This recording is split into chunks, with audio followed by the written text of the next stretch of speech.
in front of SP and SQ. We take the difference, and the difference is going to be like that. On here, I applied the summation bypass formula. Okay.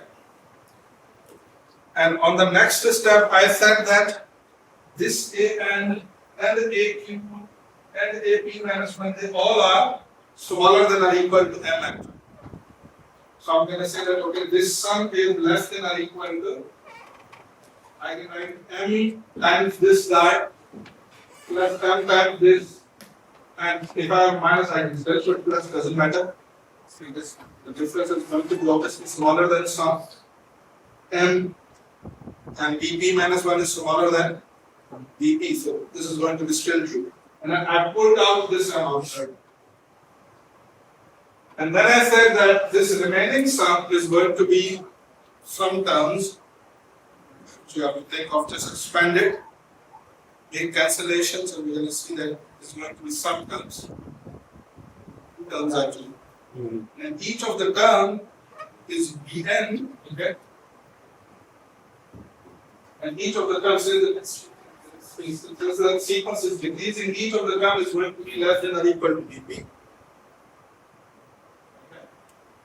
So, as this sum is going to be less than or equal to M times two terms which are smaller than P plus Vp. So, you get what? 2m Vp.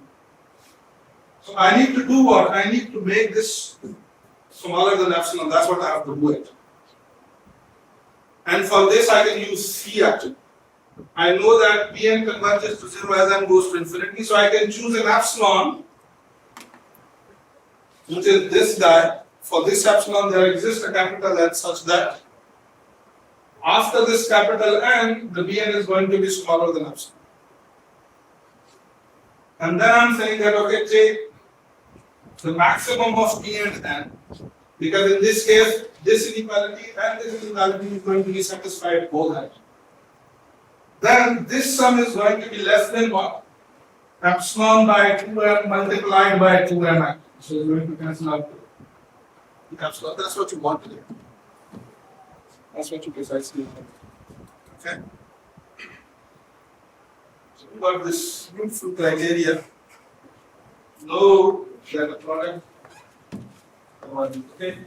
You can leave it here. Okay? You can think about it. Continue this with alternating series test. Tomorrow that will be the last topic in this chapter. And then I'll return to compactness, because I said that I will do compactness after doing C plus series, because then you can do compactness more efficiently and more easily. I'll return to compactness. Okay. So